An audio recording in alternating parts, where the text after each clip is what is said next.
Welcome, everybody, to the American Space Museum. I'm Mark Marquette, and we're so glad you're with us to stay curious with some new friends of our museum from the National Space Society. As I'm enjoying the Christmas spirit, obviously, we have Gabriel Rothblatt here beside me and Jennifer Muntz. Hi, How are you everyone. all? Great to see Awesome. you. A couple celebrating their fourth anniversary today. Happy anniversary to you guys. Thank you. And we have gotten to know each other the last month or so, have some ideas that we're going to work together with the National Space Society. Gabriel, we're going to have them on and talk about something new that just breaking news here today. We got a great big announcement with a partnership with us.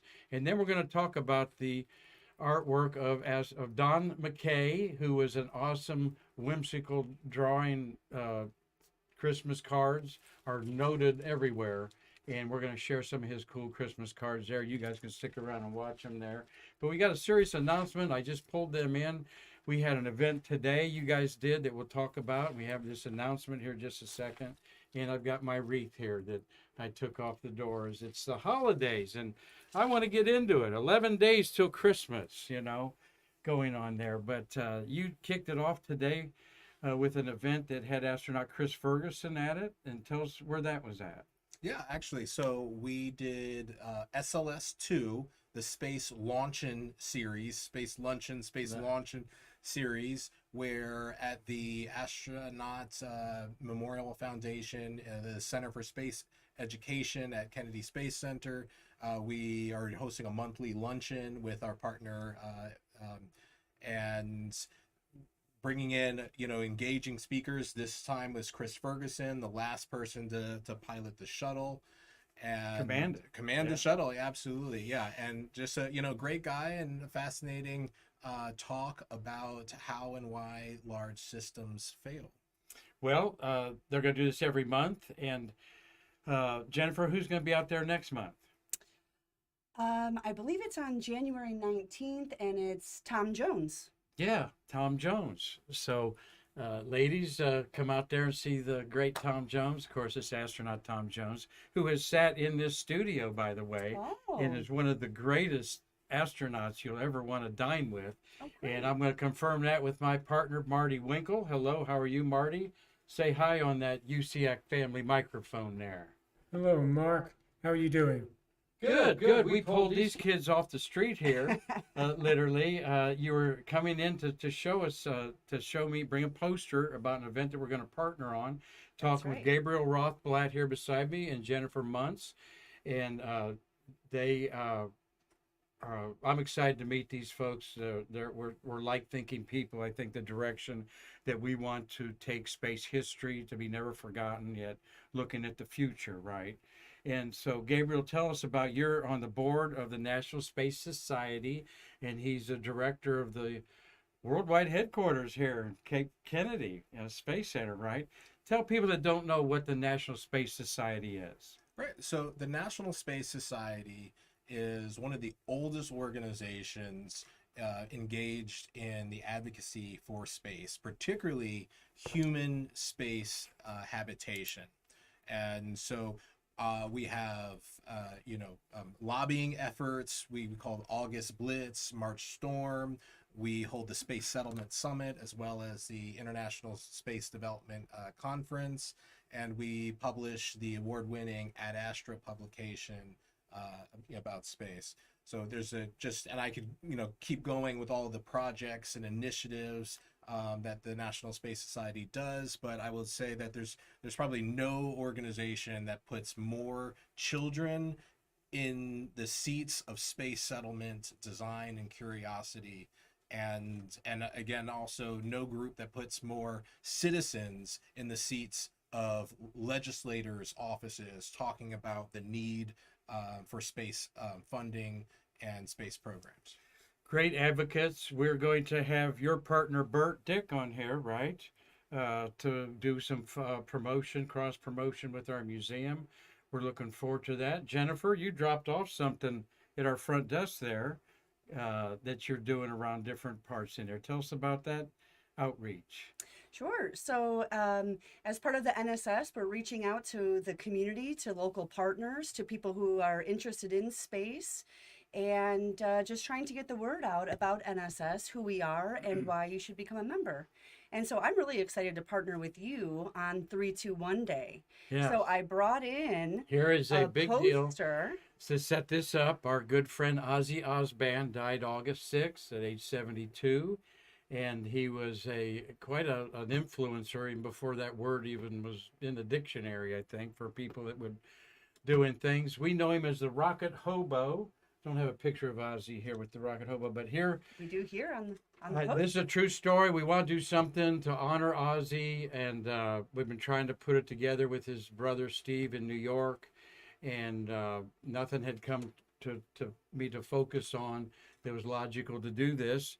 And the day after, I was sitting at my desk thinking, man, I got to do something about this, maybe for the end of the year or early next year. Run into Jennifer, and we start talking, go to your offices there, and we put together. Join us for 321 Day. All right, tell us about this. Yeah, so 321 Day is going to be held on March 21st, and we're honoring Ozzie Osband, the iconic space enthusiast who would always be stationed at Spaceview Park at every launch.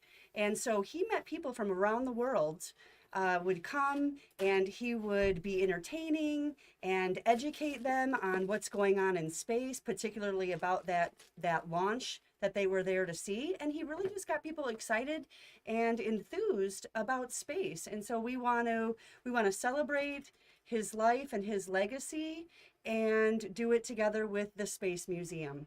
Now, you know, I'm really digging for something when I show my bald spot there. But it's worth it to show off the I Rocket love Hobo patch there that our good friend Tim Gagnon, who has done a kind of a new emblematic patch that we may take a spin off of. But Ozzie would hand these out for $5. He was a veteran in the Army. He is interred up at the National Cemetery there in Mims, north of our museum here. Beautiful place.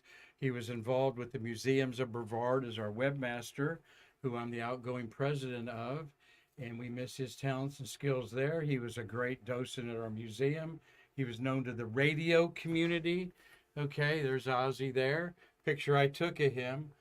The 20th anniversary was last year, I believe, is 2022 when this happened. And we're going to do it here downtown Titusville at the Welcome Center. The Titusville Chamber of Commerce will be involved in this.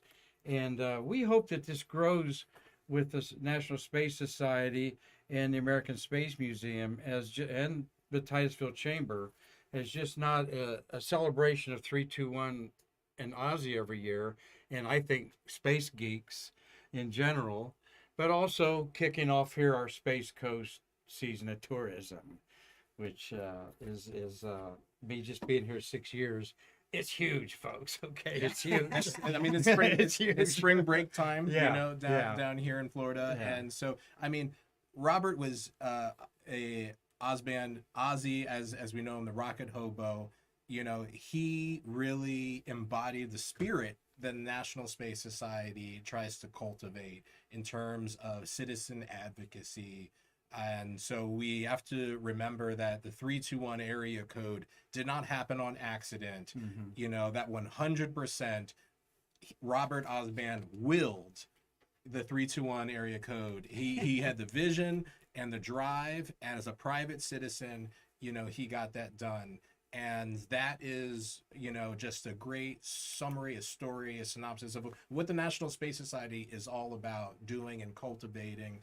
And so on the March 21st, you know, after his passing, you know, I had that connection. I got goosebumps again just thinking about it. You know, you're like I was me, like, awesome. there's nothing, he knew Ozzie was pretty such a well. great advocate, you know, and so like, what can we do to honor that spirit? And I had that, you know, reconnected with you. Yeah, that was Just really this- something.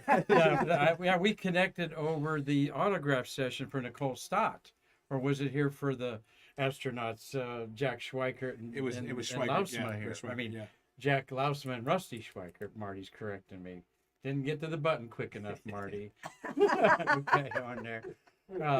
Marty, you were out at the dinner today. I want to get you talking there a little bit. We're 51 years ago today is the end of the moonwalks. Apollo 17 is on their way home. Challenger lifted off the moon. Marty had his gloved hands all over that lunar module as an electrical engineer, LEM number 12. In 51 years, we're not even close to getting back in all reality. Not the museum's opinions, those are my own. But Marty, still people want to get together and talk about it, but it's kind of drifting away at age 51. What do you think? Any thoughts on Apollo 17 headed back? Well, I mean, a lot of thoughts. I mean, Apollo 17 was so unique and set so many records. It's just hard to really comprehend that we're not there again after we did so much on Apollo 17. That's well put there. Hard to believe we're not there again. And if you want to learn about the lunar module, have Marty take you out, go out there when he's out there under the Saturn V rocket, which we wanted to do more docent work out there, but they won't let him. But it's education. He did a great show, everybody, about Inconel, Mylar, and Kapton foil. Learn your Inconel, Mylar, and Kapton foil, okay? And know what you're buying on those auctions. Well, we're going to talk here just in a couple more minutes with Gabriel Rothblatt and Jennifer Muntz of the National Space Society, which I'm very thrilled for our relationship here, too. Marty, you could move that around, I guess. Or I'll make it big. Just leave it big. This is what my show's going to be about before we pulled you off the streets here, is, which we're glad to, because you said it so well about Ozzie. I really would go in these hot summer days when we had launches, or even at night when you're sweating at 80 degrees, I would take water out to him. I always kept frozen water bottles in our museum freezer, so I knew I could take him out there a cold one and a couple of frozen ones, because he wouldn't always remember to hydrate out there, and us old men got to stick together and keep hydrated there. But he died peacefully in his sleep at age 72, probably heart problems. He had, I think, a pacemaker put in and some other things, but a guy that was giving it to the very end. He'd sit out there at Spaceview Park with a microphone and his cell phone that was broadcasting the SpaceX launch feed or whatever it was on a speaker out there, and did that for years. And he is the guy that the Jones family from Minnesota that saw their only rocket launch last 2 summers ago. He is the guy that they're going to remember after the rockets, don't you think? Absolutely. And there's, I think, tens of thousands of people like that. We get phone calls every month, sometimes a couple times a month, about, I just found out Ozzie passed away, what has been done about it. And I said, I have a folder over there that I have their names in. And now I can pull that folder out and tell them something.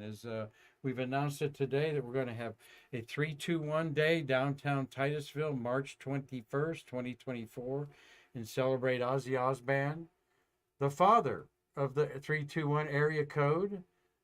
He went before the FCC. I've got him pictures he gave me of him in a suit presenting the whole thing to it. And Ozzie in a suit. Ozzie in I a never suit. saw that. We'll have a collage of that up there. And you know what his personal phone number was, Gabriel? Forget. I remember You, it was Jennifer? unique. Did you ever hear? 3, 2, 1, blast off. Liftoff. Liftoff. Yeah, Right. yeah, Okay. liftoff. Yeah. So I don't know if that phone number's been retired, but his brother doesn't even know about this, and we've had a couple meetings about it. And I just also wanted to mention that our godfather of the museum, Charlie Mars, and his beautiful wife Barbara were right on top of this in the beginning, and had a meeting with my executive director Karen Conklin and I about, we've got to do something to honor Ozzie. And I can tell her about this now because I've been holding off until we at least got to the point where we need a few I's dotted and some T's crossed. You know, a great thing, while you're saying that, is that how many times, do you go out, you prepare to see a launch, you come out to see a launch, and it scrubs? Right. Scrub or not, you still had that chance to meet Ozzie, Yeah. right? How many people never got to saw the launch, but still got to connect with the spirit of it through Ozzie? Marty, that's a memory, isn't it? Yeah. But tell them the memory that you want to share off your condo. I can hear. My head shaking. Yeah, see, okay, I've been doing that to him a lot lately. He would always miss the 3-2-1. I don't care what he was listening to. It was always a sync problem. Okay, with whatever. So sometimes they get everyone going down to 0, and then it'd be like nothing happened, and then 3 seconds later it'd go off or something like that. But what I remember more distinctly is him saying "scrub." You'd hear him just bellow "scrub," and then he'd grab this coffee can that had tips written on it and run out to the front of the park and stand there smiling.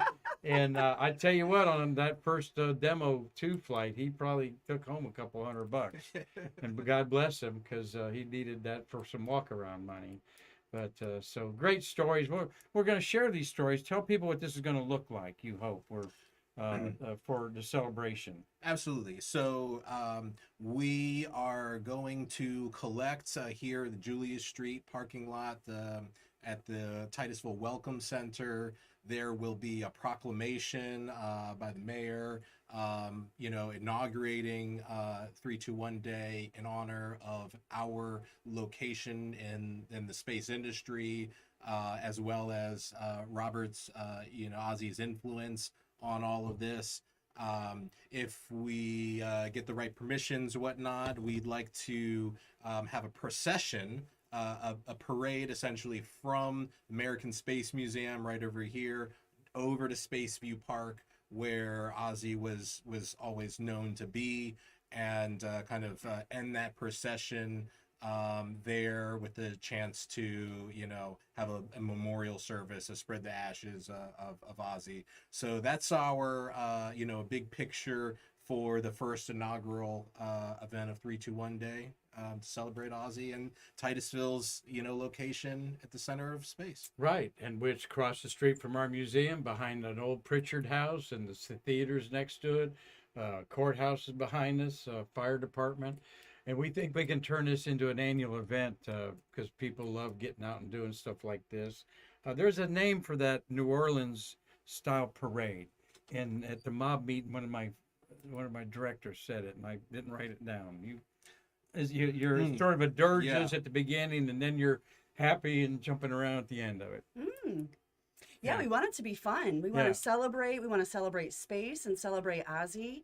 And maybe we do a scavenger hunt for the kids and have some food trucks and some beverages and really do it up and do it right. Promote NSS and ASM here for sure. Yeah, I think it could be a real win-win for our community. And it centers around this man, Ozzie Osband, right there.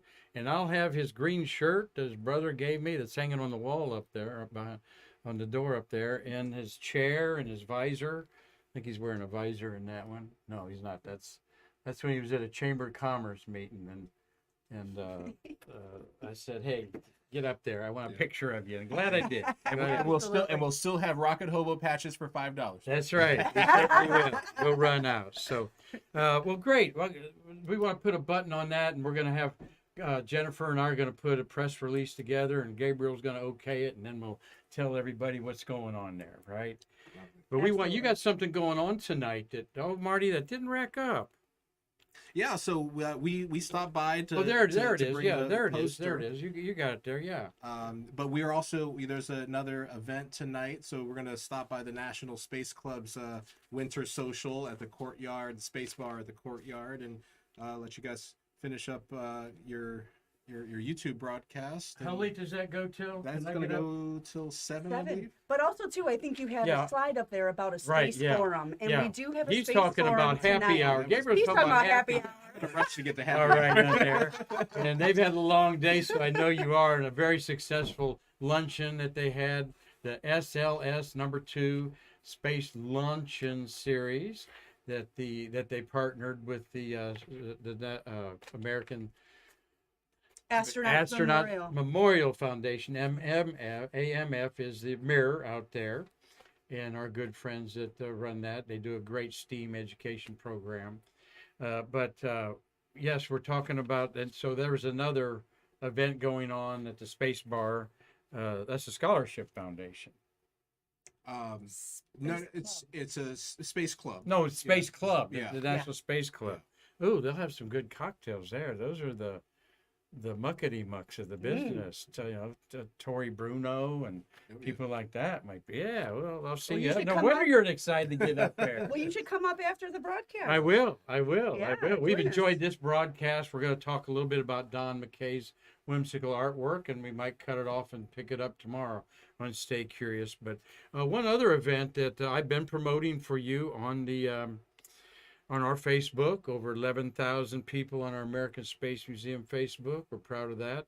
Is you have a forum tonight where Chicago Society of Space Studies Vice President Larry Boyle is going to do something he's been doing, I understand, since 1979, is give his space year-end review. And I signed up for that at 9 o'clock and probably be listening a little of that in between the football game. Absolutely. Yeah, it's going to be very interesting. Larry Boyle's, very engaged, and the Chicago Space Society is one of the largest and most active of all the chapters of the National Space Society, which the Are they National really? Space Society began as chapters of L5. Okay. The societies, and then merged with other organizations. So our chapter system is still a throwback to the L5, organizations, and that's really all the illustrations that you see on this jacket are L5 space colonies, O'Neillian space colonies. What does L5 stand for? L5 is L stands for Lagrange, and the 5 Lagrange stands orbit. for the Lagrange orbit points, right? An So- object stays there Three-body in problem. relation to Yep. the Earth and the Moon and the Sun, right? Absolutely, and A little so- science there, just Yep. letting you know we know our stuff. No We gravity. know things, yes we do. Right? Isn't that the space where there's no gravity? it's Or No, there is no the gravity. force the you have equal forces of gravity is the Yeah. you're right. So the sun, the moon, and the planet are equally pulling you, so you're effectively no gravity I see. because you're So being what would pulled we to- know in a Lagrange point right now? Not to put you Nothing. on the spot. Nothing. I think the mean, Webb so telescope is, isn't it? actually, you're right. So that's think. good. Yeah, absolutely. That was L7. Yeah. I want to say So this was L5, and that was a place where the L5 is the stable place for largest. Is the colonies. largest of the Okay. eddies. Okay. You call them. And this was the place where it was dreamed by Gerard K. O'Neill in the High Frontier that we would make our first habitation. Production, manufacturing would all happen in the minimal gravity of these Lagrange points, and that would enable us to do so much more. It'd be a fueling station, a rest stop, everything. So we're going to need those to go into Mars for sure in there. So he's talking about the L5. That was a society that merged with the von Braun Society, the National Space Space Institute. Institute, yeah, NSI. Right. And it's been you've been the National Space Society since 1987, I believe, Yes. right? So, and they think that's a long time ago, Marty. By the way, 1987. Yeah, right. No, it's great. It's great that I'm involved with such people like yourself. I wake up every morning saying, "How'd this happen?" And I say that many times on Stay Curious, because not only do we live in paradise, but we live in a pretty cool section of the country where we think we're making a difference in so many ways. And the heritage is really rich here. These other 20 museums are themselves stand alone. So, Marty, you have a comment? Not the country, the world. The world. There you go. The world. Stand up for it there. That's right. I mean, Says the Long Island boy from there that came here and never left. So, yeah, yes, Gabriel. Gabriel Rothblatt here, Ponce de Jennifer Leon Muntz. landing here, the history in the space. Yeah. There are few places in the world that mean more to exploration than this stretch of beach right here in East Central Florida. Absolutely. And some of the pioneers, there's the first electricity in the county. There's a house called Green Gables in Melbourne. It's awesome. Yeah. Sam's house is the first house structure built here. That's beautiful outside the south gate of the Kennedy Space Center, and on and on. The man who built Green Gables, Wells was his name. He founded the hospital, first hospital, the library, and his invention was rustless steel or iron that made the railways in this part of the country possible. So it's very, very. No, there's all kinds of stuff, and every community's got their little niche and stuff like that. But boy, Brevard County is really someplace else. And I actually moved here 6 years ago, and my house was within 2 miles of Davy Crockett and Daniel Boone, where they both hung out in there. So I get a little bit of flavor back and forth that way. And I couldn't believe, Marty, when I was living there, that I was living where Fess Parker was up there, is Daniel Boone in there. So folks, anything else you want to share with us here? We're talking to Gabriel Rothblatt here and Jennifer Muntz. All right, great new friends of the American Space Museum that I'm looking forward to doing many events with. We're pretty sure that you'll be able to partner with us with our Shuttle Fest, April 13th, and a couple of the other events we're going on down here. But anything you'd like to share with our Stay Curious groupies out there? Well, I just want to say thank you so much for the partnership. And I think we are going to do great things together. And for those of you listening, mark your calendars for 321 Day and come to Titusville and join us here. That's right. We're going to have a good sales pitch there and honor Ozzie Osband, and we expect a couple hundred people at this thing. And who knows, we might get lucky with a rocket launch that day. Yeah, That would or be some Nice. That would be coming. perfect. So Yeah. Cherry thanks on a lot. Thank All you, right. Mark. All right, you too. You Thank guys. you. Yes. We'll see you soon. That's right. And we will have them all on earlier here. And we're going to have Bert, Dick, the marketing guy, director up there for it. Thank you guys. Thank you. Wonderful. Thank you. I'll see you a little later tonight, okay? Sounds good. Good. All right. Marty, that was a wonderful interruption there. We hope that you all loved that. We are really looking forward to Gabriel and Jennifer helping make a difference here on the Space Coast with the American Space Museum. Well, we're going to go through, we've been on for about a half an hour, but I'm not going to let some of you down. We're going to, like Dave Stange out there, his next to last day of work, I understand. I ain't looked at the Facebook about you, Dave, but I will tonight. Let me go this way. We do want to, I'll have you move that if you want. I'm trying to. There's something wrong with it. Oh, okay. Well, then we won't, then I'll make them big. Move you. Move me? Okay, I'm going to move over here to this side. I'm going to move over here. That was great. And what a worthy cause. You're all going to be National Space Society members. I know Mark and Tom Usiak already are because they were featured by the editor, and I'm trying to think of the editor's name. I thought I had one laying around here. When you saw me looking around, I was looking for one of those magazines over there. But there we go. Let's talk a little bit about the holidays. I was real prepared for it with my, oh yeah, that's my holiday wreath.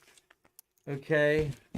I'm not a real humbug, but at some point in time, I want to get it going and get back to everybody working hard, I guess. I'm such a workaholic, but my shirt's got green in it, like I had on my sweatshirt the other day, so I'm invisible. But yes, there was this great artist that gets me in a great mood for the holidays, and his name was Donald Mackey, Mackey, and I think it's and out at I think it's McKay, and I'm going to show you that here in a second. His name is spelled like this. There it is, Don McKay, NASA artist, 1960s and 70s, out at the Sands Space History Museum, outside the gates of the Space Force, where all the Carnival cruise ships are these sketches, a little tribute to him that I saw the other day. And he was quite talented pencil artist, like our good friend Doug Forrest and Chris Calley. And So that's a little sample of his work we're going to see more of there. And we're going to look at some of his whimsical drawings there. And then I might do some more of this on Friday, Marty. We'll pick up a few of these. He was born in Waukegan, Illinois. All right. And there was a newspaper article about him. That's what I was showing there. Reader 6 information about him. Really hard to find information about him. He passed away in the late 1980s, but this was some of his pencil sketches of the original 7 Mercury artists. Born in Waukegan, Illinois, he always had sketchbooks with him. He studied art at Chicago Art Institute. He worked after World War II, he drew images of fellow GIs, all right, in World War II. He worked as art director for several newspapers and became the technical illustrator for Kennedy Space Center in February 1962.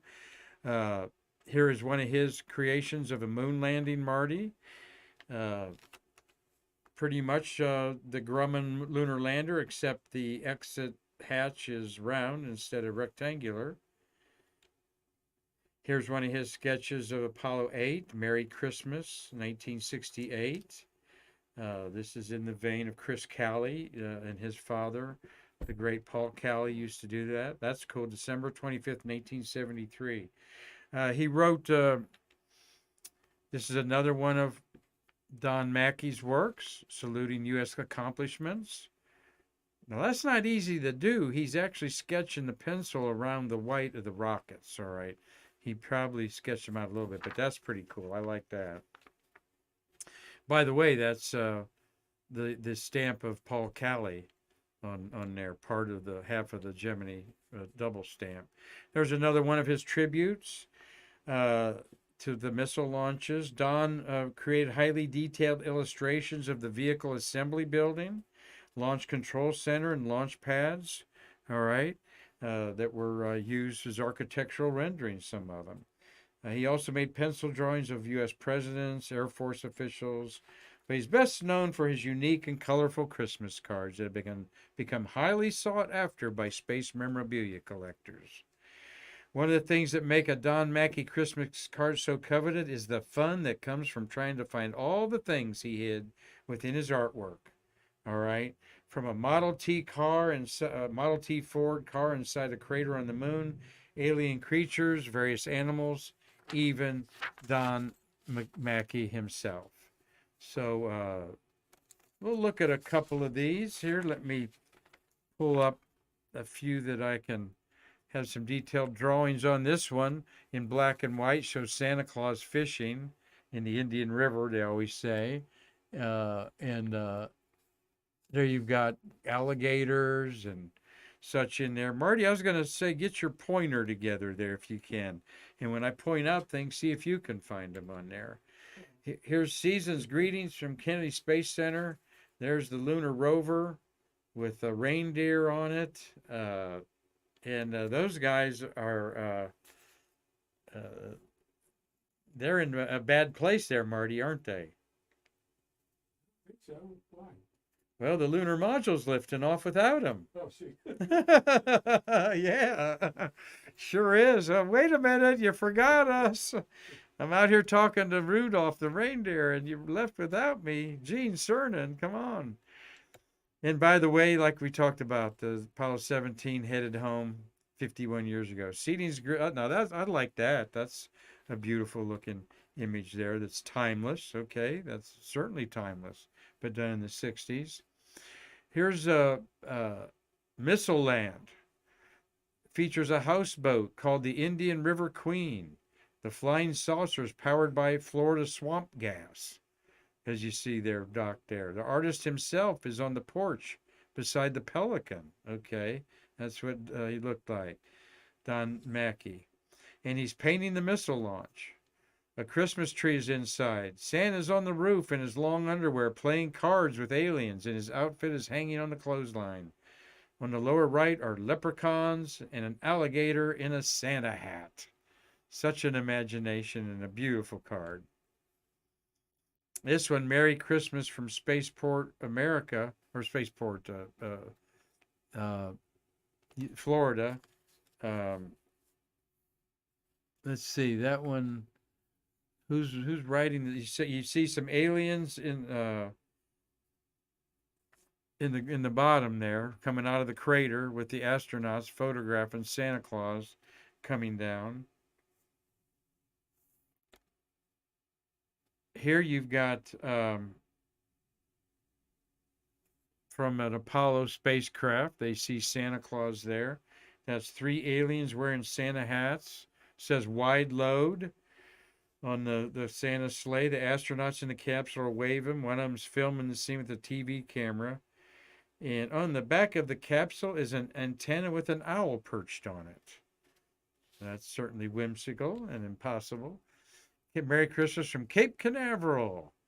And you all from the University of Tennessee love those colors. That's the Tennessee-Florida checkerboard of the university down there. Orange and white, their colors. The capsule shows happy green aliens greeting a capsule that landed on the moon. And it's filled with craters and mountains. The Earth is a bright shining star, and a bright shining star in the background. Coming out of the capsule is Santa Claus carrying a bag of toys and a Christmas tree. Rudolph the red-nosed reindeer is peeking his head out of the capsule door. Oh, I love this one. Martians singing on the moon shows 4 aliens singing Christmas carols. 1 playing a trumpet, 3 reaching out of a moon crater for their guitar, plus 1 alien and 1 astronaut directing the choir. In the background, Santa and his reindeer are flying into the lunar landscape with a banner that reads, Merry Christmas from Cape Kennedy, Florida, and Happy New Year. And the Earth is in the background, of course, there. So I think that's a good one to stop with there, Marty, as we've had a wonderful show here with our friends Gabriel Rothblatt and Jennifer Muntz from the National Space Society. And I will show some more of Don McKay's artwork on Friday tomorrow as we do a little Future Friday talking about what the launch mashup is all about, Marty. I was already looking at what I'm going to do tomorrow, and the Falcon Heavy being delayed with some bad weather, like 3 to 4 inches of rain and gale winds is expected over the weekend. This has pushed a lot of things back, and flights that are intended for the moon, including Chris Stott's flight on Intuitive Machines rocket that's going to put Chris Stott's hard drive of data on the moon. And that's going to be pushed back. There's a crewed launch of the other competitive space company. They're going up with Lopez Allegra. Marty escapes me. They're building the 4-segment space station attached to the moon. Anyway, they're going up a little bit later in January. And Gary Gerald, hope you're having a good time. And I owe you a phone call. Dave Stange and granddaughter are watching today. Thank you very much. Steve Jokum is watching. Thank you, Steve. Doug Forrest is one of the pencil artists I talked about in Los Angeles. Bill Whiting. Great to see your name always pop up, Bill. Tom Usiak. Cliff Watson down in Australia. Tom, of course, is in Pennsylvania. And Ophelia in Normandy, France area, young lady. We to you, and what you eating for brekkie there, Cliff, on a Friday morning in Pomona, Australia. He is, they're just about ready to have summertime break down there, Marty. Think about that. So a good show, having some new friends talk about this man, Ozzie Osband. So we are announcing a celebration of his life on March 23rd. That's what's, 2024. You can't see it. It's over there. It's in green. That's why the date's not on there. And a good friend of ours who passed away this summer, and we will honor him as the father of the 321 area code and much more. So rest in peace, our good friend Ozzie, forever our rocket hobo there. So until tomorrow, when I do some space Christmas cards from Don McKay, and also look at Future Friday and what's being backed up and how we might not get another launch on the Space Coast this year. We're stuck at 89. All right. So learn all about it and stay curious about it tomorrow. Until then, I'm Mark Marquette saying I can't wait to see you in our museum to bridge the space between us.